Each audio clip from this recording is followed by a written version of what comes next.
Okay. 'Gangs of Godavari' ఇప్పుడే చూసొచ్చాను. ఒక్కటే చెప్తా.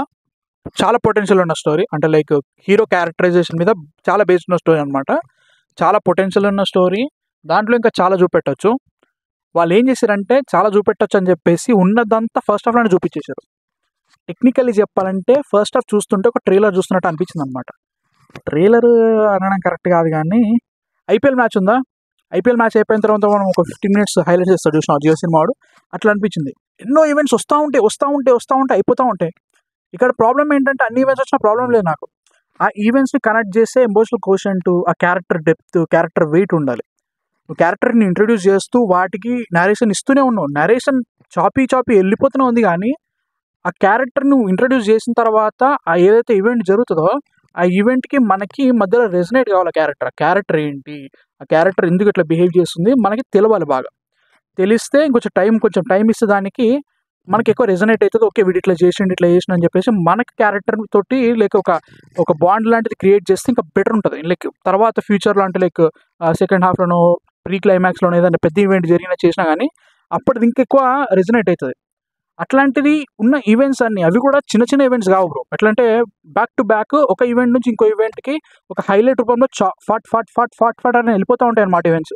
సో, దానివల్ల ఏమైపోయిందంటే నాకేమనిపించింది ఫస్ట్ హాఫ్ అంతా మొత్తం ఒక సినిమా మొత్తం ఒక ఫస్ట్ హాఫ్‌లోనే చూపించినట్టు అనిపించిందనమాట. సో, దానివల్ల నాకైతే మాత్రం చాలా అన్‌ఈవెన్ అనిపించింది. అండ్ ఆల్సో క్యారెక్టర్ రెసొనేట్ కాలే. హీరోయిన్ క్యారెక్టర్ గానీ, అంజలి గారి క్యారెక్టర్ గానీ, ఆర్ గోకరాజు గారు అనుకుంటా ఆయన పేరు. సారీ ఒకవేళ మిస్‌ప్రొనౌన్స్ చేస్తే ఆయన పేరు. అండ్ ఆయన నాజర్ గారి క్యారెక్టర్ గానీ, వీళ్ళన్ని క్యారెక్టర్స్ ఉంటాయి కరెక్టే. వీటన్నిటికి కనెక్ట్ చేసే ఈవెంట్ ఉంటది. వీళ్ళందరికీ common thread hero. Hero character బాగా రాసుకున్నారు. ఫస్ట్ హాఫ్ అంతా సూపర్ అనిపిస్తది. ఆ హీరో ఏదైతే ఉంటదో ఈ థ్రెడ్ అంతా ఫాస్ట్ ఒక క్యారెక్టర్ నుంచి ఇంకో క్యారెక్టర్ జంప్ అయితా పోతది. అంటే లైక్ టైమ్ ఇవ్వడు. ఈ క్యారెక్టర్‌కి ఇప్పుడు ఒక పెద్ద ఈవెంట్ జరుగుతది. ఆ ఈవెంట్‌కి అసలు ఏం జరిగింది మనము లైక్ దాన్ని జీర్ణించుకునే లోపే ఇంకో పెద్ద ఈవెంట్ వచ్చేస్తది. దాని తర్వాత ఇంకో దానికెళ్ళిపోతాడు. టైమ్ ఇవ్వలే. ఫాట్ అని కొట్టేసిండనమాట. దానివల్ల అసలు ఆహ్, ఎంత జరిగినా గానీ అది రిజిస్టర్ కావట్లేదు నాకైతే మాత్రం. అట్లా అనిపించింది. సెకండ్ హాఫ్‌లో పెద్ద ప్రాబ్లమ్ ఏమైపోయిందంటే ఫస్ట్ హాఫ్‌లోనే ఎన్ని ప్రాబ్లమ్స్ జరగాలో, ఎంత తప్పులు జరగాలో, ఎంతెంత పెద్ద పెద్ద ఈవెంట్స్ జరగాలో అన్నీ జరిగిపోయినాయి. సెకండ్ హాఫ్‌లో వాటికి ఎక్స్‌టెన్షన్ లెక్క వాటిని కంటిన్యూ చేసిండంతే. కొత్తగా ఏం చేయలే. టెక్నికల్లీ చెప్పాలంటే ఈ స్టోరీ ఎలా ఉంది అంటే మాత్రం 'పుష్ప', 'కేజీఎఫ్‌ని మిక్స్ కొడితే అవన్నీ లైక్ 'కేజీఎఫ్‌లో' ఉన్న స్క్రీన్ ప్లే స్పేస్, 'పుష్పలో' ఉన్న story and that kind of topic ఏదైతే కాన్సెప్ట్ ఉంటదో దాన్ని తీసుకొచ్చేసి ఒక గోదావరి స్లాంగ్‌లో, గోదావరి యాసతో ఆ లంక గ్రామాలతోటి వాటినన్నిటిని కలిపి మిక్సీ కొడితే ఎట్లుంటదో 'గ్యాంగ్స్ ఆఫ్ గోదావరి' అట్లనమాట. సినిమా మొత్తంలో పాజిటివ్ నాకనిపించిందంటే మాత్రం విశ్వక్సేన్ పర్ఫార్మెన్స్ బావుంది. క్యారెక్టర్ చాలా బాగుంది. ఇంట్రెస్టింగ్‌గా ఉంది. ఫస్ట్ హాఫ్‌లో కొన్ని చేస్తాడనమాట. కొన్ని సిట్యుయేషన్స్ క్రియేట్ చేస్తాడు. క్రియేట్ కావు. ఇతనే క్రియేట్ చేస్తాడు.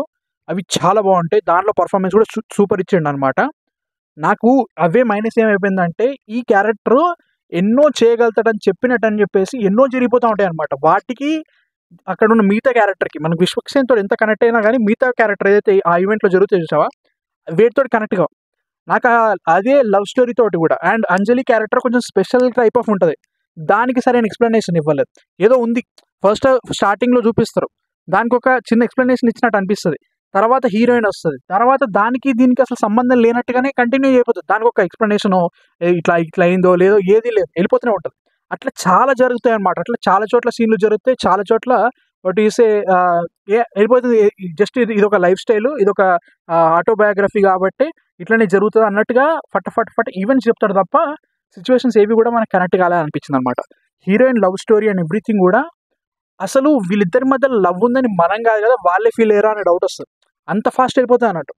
సో, దానివల్ల సెకండ్ హాఫ్‌లో కొన్ని ఈవెంట్స్ జరుగుతాయి. అసలు ఎమోషన్ ఎక్కడా కనెక్ట్ కాలే. యాస్ ఎ హోల్ తర్వాత ఒక ఫ్లాష్ బ్యాక్ ఉంటది బ్రో అసలు. అది తేవాలి గదా! ఖచ్చితంగా ఒక ఫ్లాష్ బ్యాక్ ఉంటేనే హీరో ఇట్లా బిహేవ్ చేస్తాడు అనే కైండ్ ఆఫ్ ఒక ఫ్లాష్ బ్యాక్ బెడతారు. దానివల్ల విసుగొచ్చింది నాకైతే మాత్రం. ఎన్నో సినిమాలు జూసినాము. మన ఫస్ట్ హాఫ్‌లో ఏవైతే చేస్తా ఉంటాడో బిహేవియర్‌కి దానన్నిటికి జస్టిఫై జేయాలని జెప్పేసి ఒక ఫ్లాష్ బ్యాక్ ఉన్నట్టు అనిపిస్తది. అది మాత్రం అస్సలు వర్కౌట్ కాలేదు. క్లైమాక్స్ గూడా ఓకే. నాకైతే ఓకే అనిపించింది. As a whole 'gangs of Godavari' అంటే మాత్రం నాకు ఇంకొక డౌటొచ్చింది. ఈ సినిమాకి 'గ్యాంగ్స్ ఆఫ్ గోదావరి' అని టైటిల్ పెట్టడానికి కారణం ఏంటో నాకు అర్థం కాలే. స్టార్టింగ్ నుంచి ఎండ్ వరకు నాకు విశ్వక్సేనే కనపడ్డాడు. గ్యాంగ్స్ అని ఏదైతే అన్నారో దాన్ని పెద్ద ప్రాధాన్యత ఇవ్వలేదు. నిజంగా పెద్ద ప్రాధాన్యత ఈవెన్ నాజర్ గారి క్యారెక్టర్ కానీ వారు గోగరాజ్ గారి క్యారెక్టర్ కానీ వాళ్ళకంటూ పొలిటికల్ సిచ్యువేషను వాళ్ళ సైడ్ ఉంటుంది. కొన్ని ఉంటాయి లంక గ్రామాల్లో ఉన్న గ్యాంగ్స్ అని కొన్ని ఉంటాయి. జస్ట్ అక్కడక్కడ టచ్ చేస్తాడు. అవసరం ఉంటేనే టచ్ చేయాలని కాదు. ఏదో వీళ్ళందరూ వెళ్ళిపోయారు. తర్వాత నెక్స్ట్ అన్ని ఈవెంట్స్ అయిపోయిన తర్వాత లాస్ట్ మిగిలిన ఈవెంట్ ఏదైతే ఉందో అది గ్యాంగ్స్ ఈవెంట్ అని చెప్పేసి లాస్ట్ ఇట్లా టచ్ చేసి వదిలేసినట్టు అనిపిస్తుంది అనమాట. సో దానివల్ల అంత లైక్ ఆ టైటిల్కి అంత జస్టిఫికేషన్ అయిందంటే మాత్రం నాకైతే అనిపించలేదు. I travelled around 50 kilometers for this and no man I was disappointed. ఎందుకంటే నాకు టీజర్ చాలా బాగా నచ్చిందండి. అమ్మోరికి కత్తి కడితే వాడు చచ్చిపోవాలి ఖచ్చితంగా, అది కూడా సొంతోళ్ళే కడితే ఎట్లుంటుంది అనే దాని మీద నాకు ఇంకా ఎక్కువ ఎక్సైట్మెంట్ క్రియేట్ అయింది అన్నట్టు. అట్లాంటిది చాలా చాలా పొటెన్షియల్ ఉన్న స్టోరీ, చాలా ఎమోషనల్ క్రియేట్ చేయాల్సిన స్టోరీ. టెక్నికల్గా చెప్పాలంటే ఈ కైండ్ ఆఫ్ పేసింగ్ చూసిన తర్వాత నీ పార్ట్ 1 పార్ట్ 2 చేస్తే ఇంకా బాగుండేదేమో. అంటే లైక్ ఇప్పుడు పార్ట్ 1 పార్ట్ 2 ఫ్యాషన్ అయిపోయింది కాబట్టి ట్రెండ్ వస్తుంది కాబట్టి ఒకవేళ వీళ్ళు పార్ట్ 1ని ఇప్పుడు ఫస్ట్ హాఫ్నే పార్ట్ 1 లెక్క తీసినా కానీ, ఎందుకంటే చాలా ఈవెంట్స్ జరిగిపోతాయి 1 hour 20 minutesలో అంత చూపించడం నేను మాత్రం లైక్ టైం చూసుకున్న తర్వాత నాకు మైండ్ పోయిందనమాట. అన్నీ జరుగుతాయి.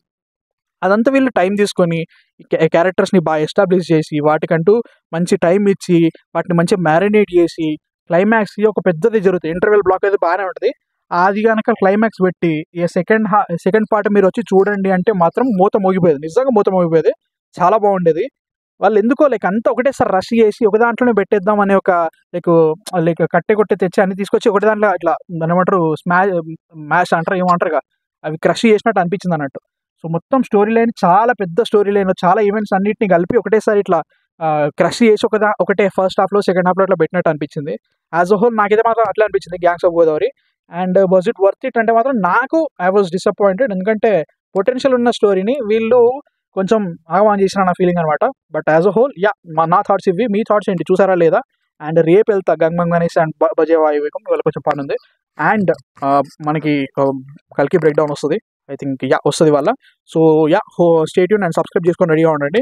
And that's it, man of fiction signing off.